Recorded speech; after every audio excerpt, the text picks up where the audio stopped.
Yes, reka twongere tubaha ikaze bakunzi ba Kigali Real News. Tuboneraho no kongera kwibutsa ko twifatanyije n'abanyarwanda bose ndetse n'abemera jenoside yakorewe abatutsi mu gihugu cy'u Rwanda mu 1994 ndetse twibuka tuniyubaka nkuko bisanzwe tweguheranwa n'agahinda kandi twese intero ibimwe ntibizongere kubaho ukundi. Reka rero tuze turebere hamwe bimwe mu byagiye bituma FDLR ikura ndetse bikaba bikomeje guteza urujijo ndetse ubona yuko twakangurira urubyiruko ndetse na bamwe bakomeje kugenda babiba urwangano ndetse no guhembera amacakubiri yuko ibi bintu ntaho byagera ndetse hatabayeho ubukangurambaga bwimbitse budakozwe nanjye cyangwa wowe gusa, ahubwo twese twakabaye duhagurukiye ubukangurambaga bwo kwamagana amacakubiri ndetse n'ironda moko bishingiye ku bikomeje kugenda biba ndetse bikomeje kugenda bigaragara ku butaka bw'igihugu cya Repubulika ya Demokarasi ya Kongo. Muranyemerera rero tuze turebere hamwe uburyo ibinyoma urubyiruko rw'i Rubavu rwajyaga rukora cyangwa rubwira bamwe mu bo babaga bari kumwe bakajya muri FDLR muri Repubulika Iharanira Demokarasi ya Kongo. Ntabwo ari ibyo gusa turi burebe, turareba uko situation ihagaze, uko umwuka uhagaze ku butaka bw'iki gihugu cya Repubulika ya Demokarasi ya Kongo, aho drone zikomeje kwibasira ibice bigiye bitandukanye, aho biri gusenya ibikorwa remezo ndetse bikica n'abaturage abo mu bwoko bw'abanyamurenge ndetse n'abo mu bwoko bw'abatutsi b'abanyekongo. Muranyemerera rero turebere hamwe ibikomeje kugenda biba n'ibikomeje kugenda bigaragara. Turibanda cyane ku buryo bukomeye imirwano ikomeje kugenda ifata indi ntera ku ruhande rukomeye cyane rw'imitwe igiye itandukanye, aho ubu magingo aya leta y'i Kinshasa ifite abafatanyabikorwa benshi bakomeje kugaba ibitero karundura ku mutwe wa AFC 23 alias Fleuve Congo Revolution, aho ikomeje kugenda nayo ikora iyo bwabaga kugira ngo ishakishe umutekano mu bice wamaze kugenda ufata. Magingo aya biravugwa yuko hari abatasi bamaze gufatirwa Igoma ndetse na Bukavu. Nimunyemerere rero tuze turebere hamwe uko situation ihagaze, mboneraho kubashimira mwe mwahisemo kubana natwe. Ikindi kandi namwe mukiza kuri Kigali News bwa mbere, nta kindi usabwa kugira ngo ube umunyamuryango ni ugukanda subscribe, ariko ntimukajye mwibagirwa gukanda like, kuko like itanga recommendation ibyo twatangaje bikagera kuri benshi. Mu nkundi rero tuze turebere hamwe uko byifashe. Nge muri kumva ndidamiha umugisha, muranyihanganira uyu munsi umuroko Infoma ntabwo yabashije kuboneka, ariko mu biganiro byacu bitaha ashobora kuza kuboneka. Nimunyemere rero dutangire turebera hamwe uburyo FDLR yagiye ikura biturutse ku baturage bajyagayo bavuga ko bagiye kuragira ndetse no gushaka imibereho. Ni ibinyoma by'urubyiruko rw'i Rubavu rwabeshyaga ko rugiye muri Wazalendo na FDLR. Ibi ni byagiye bitangazwa. Baratubeshyaga ko bagiye muri Kongo guhinga cyangwa kuragira, nyuma tukamenya ko bagiye muri Wazalendo na FDLR. Aya ni amwe mu magambo umuyobozi w'umudugudu wa Mutsi akagari ka Rwangara, aho aha ni mu murenge wa Cyanzarwe mu karere ka Rubavu. Nzayisenga Jean Pierre yatangarije ibinyamakuru bitandukanye, ariko harimo Igihe, nyuma y'igihe kirenga umwaka nta rubyiruko rwo muri uyu murenge rurongera kubacika rujya mu mitwe yitwaje intwaro. Ibi yabigarutseho nyuma y'urugendo shuri abanyamuryango ba FPR Inkotanyi bo mu nzego zitandukanye kuva ku rwego rw'umudugudu kugeza ku rwego rw'umurenge wa Cyanzarwe bakoze bishimira ibyo bagezeho birimo umutekano, babasha no gutemberezwa inyubako y'umuryango Kivu Intare Arena yuzuye itwaye miliyoni 5,700,000.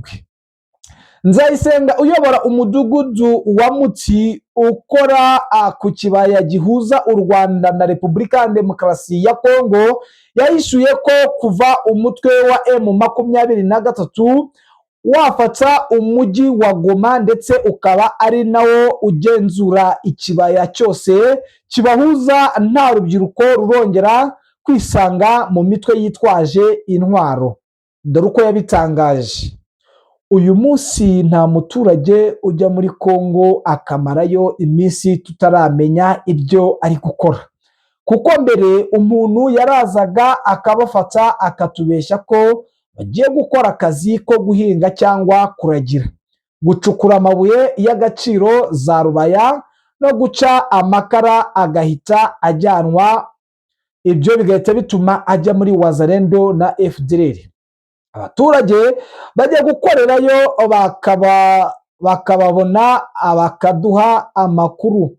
Ibi hari abageragezaga gutaha rwihishwa bisanishije n'abaturage, tukabafata tukabashyikiriza inzego z'umutekano, ndetse muri ibyo bihe mu mudugudu wacu twafashe 3 bajyanwa i Mutobo bahabwa inyigisho, ndetse uyu munsi bari mu buzima busanzwe.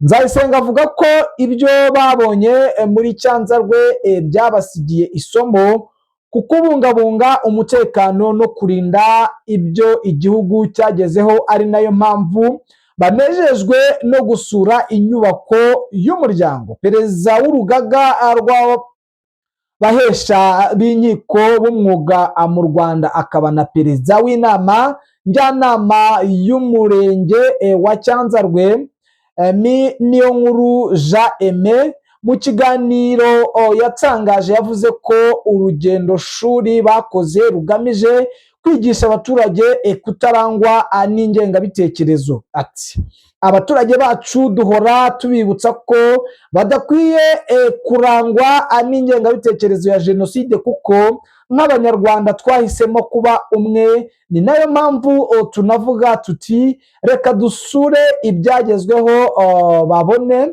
icyo imisanzu yabo ikora, kandi banezerewe cyane. Umuyobozi w'akarere ka Rubavu Murindwa Prosper yashimye uruzinduko rw'abanyamuryango bo mu murenge wa Cyanzarwe ku gusura inyubako y'umuryango, avuga ko bibasigira isomo rikomeye ryo kujya kwigisha abatarayigeraho, kuko baturanye n'umwanzi igihe kinini. Kubera guturana n'umwanzi igihe kinini, ibyageze aho birangiriza bagakoresha umupaka nabi kubera ingengabitekerezo.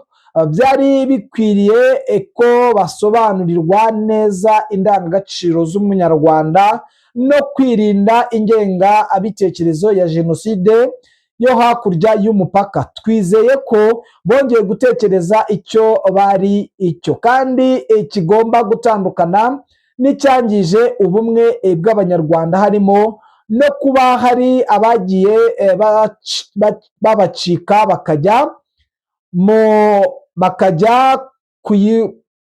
kuyivoma cyangwa bakajya mu mitwe irwanya igihugu. Meya Murindwa ahamya ko kuba mu myaka yatambutse hari abaturage bavaga mu mirenge ihana imbibi na Repubulika ya Demokarasi ya Kongo bakajya mu mitwe irwanya leta, byose byakomokaga ku ngengabitekerezo y'abasize bakoze jenoside bahungiye mu mashyamba ya Kongo, kuri ubu batakiri hafi y'umupaka. Ubwo hatangizwaga icyumweru cy'iyo nyubako cy'icyunamo n'iminsi 100 yo kwibuka ku nshuro ya 31. Ubu turi kwibuka ku nshuro ya 32 jenoside yakorewe abatutsi mu murenge wa Bugeshi uhana imbibi na Repubulika ya Demokarasi ya Kongo, igicumbikiye umutwe w'iterabwoba wa FDLR ugizwe n'abasize bakoze jenoside mu Rwanda. Akarere ka Rubavu kari kamaze kwakira abaturage 60 bari barashukishijwe akazi na leta ya Kinshasa bavuye mu mitwe yitwaje intwaro, barimo 44 bari baragiye muri Wazalendo na 14 bari barajyanwe mu mutwe wa FDLR. Ibi rero impamvu tuba tubigarutseho ni ukugira ngo turebe cyangwa dukumire ibintu byagiye bikomeza bigaruka mu bice bigiye bitandukanye, ndetse binavugwa ko n'ubundi hari bamwe batari biyumvisha cyangwa buryo ki bashyira hasi ingengabitekerezo ya jenoside ndetse bagakorera hamwe.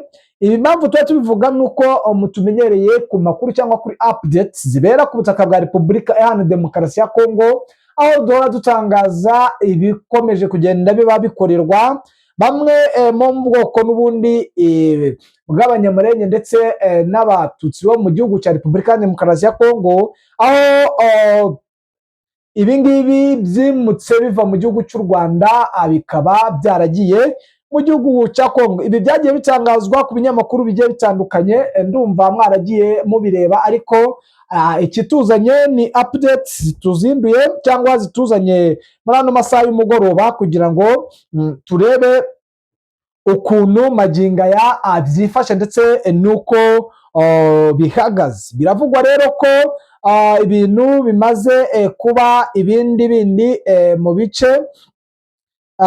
bice bitandukanye, haba muri zone ya Minembwe, ubwo ni mu duce twa Mikenke, noneho tukarebera mu bikomeje kugenda biba ndetse n'ibikomeje kugenda bigaragara. Kuri uyu wa kabiri rero murabizi neza ko ari ku itariki ya 7 Mata 2026 ubutegetsi bwa Kinshasa bukoresheje abarwanyi bo mu rugaga bwagabye ibitero bikomeye ku ngerero zitandukanye bitumbereye abaturage n'abasivile guhera saa 12:45 z'igitondo kugeza na n'ubu. Izo ngabo zirimo kugaba ibitero bikomeye zikoresheje drone z'intambara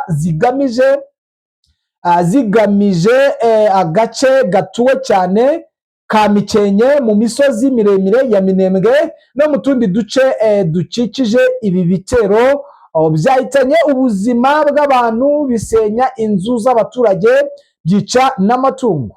Saa 12 n'ubundi ibi bitero byageze no mu duce twa Rumbishi, Katare na Tushuguti muri teritwari ya Karehe, aho ingabo z'urugaga rurwanira ubutegetsi bwa Antoine Felix Tshisekedi zarashe ahantu abaturage batuye ndetse banacucitse, kandi ibi binyuranyije bikomeye n'amategeko mpuzamahanga arengera abasivile mu bihe by'intambara.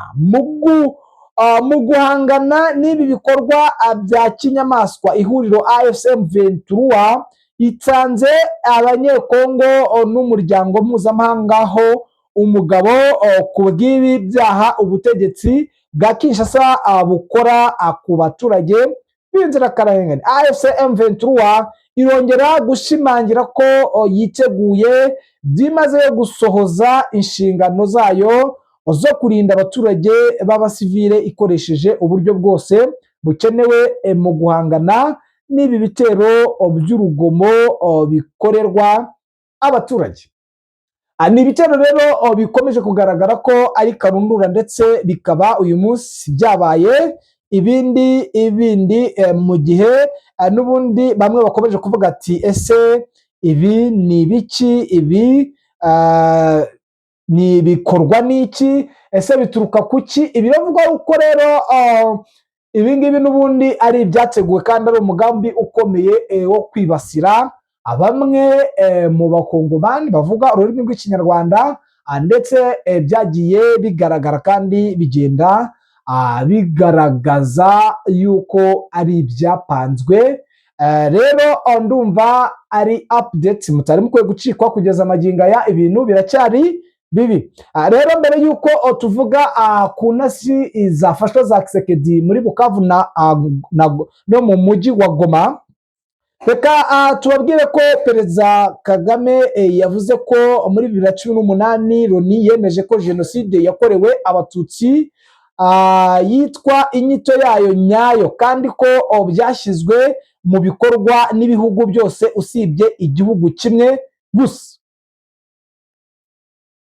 N'uyu munsi turacyabona abantu bayobora abandi bashaka kugoreka ukuri. Si ikibazo cy'ubumenyi buke, ahubwo birenze ibyo bisobanuro ko impungenge zo kongera kubona amateka mabi yisubiramo zigihari kandi zifite ishingiro, mu gihe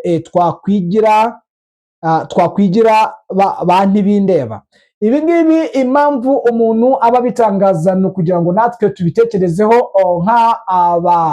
nk'abantu tuzi amateka cyangwa twagiye tuyasoma.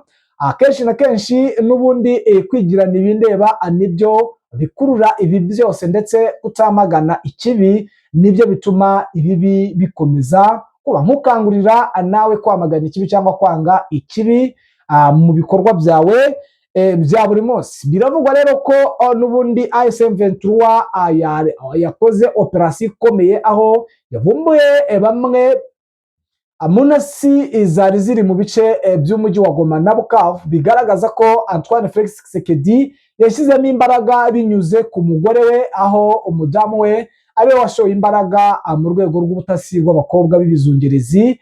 Murabizi neza ko umudamu we akomoka cyangwa avuka hariya Bukavu.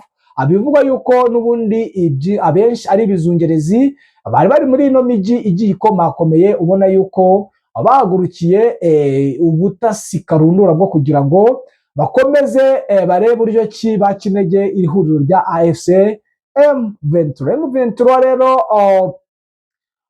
umuvugizi wayo mu bya politiki Lawrence Kanyuka yakomeje kwamagana ibikorwa biri gukorwa na Croatia bahanganye, ndetse ivuga yuko leta ya Kinshasa n'abafatanyabikorwa bakomeje kuyigabaho ibiciro kandi bagiye gukora uko bashoboye kugira ngo bahangane nabyo. Ni munyemerere rero nk'uko n'ubundi nabamenyeshe ko updates zitakunda kuba zitinda, tubabwire yuko n'ubundi ibintu bikomeje kugenda biba bibi ku butaka bwa Repubulika ya Demokarasi ya Kongo. Mboneraho no kuvuga ko updates zari akagaruka, twuze kongera dusubira mu masaha ari imbere tubamenyesha uko bihagaze, uko situation zihagaze mu bice bigiye bitandukanye bwo muri burasirazuba bwa Repubulika ya Demokarasi ya Kongo. Reka mbashimire, mbifuriza amahoro y'Imana, ndetse nanababwira ngo twibuke twiyubaka, kandi jenoside ntizongere kubaho ukundi. Sinasoza nihanganishije bikomeye abari muri zone y'intambara, ndetse n'abarwayi n'abari mu bibazo bitoroshye muri rusange. Ciao, Imana ikomeze ibane namwe.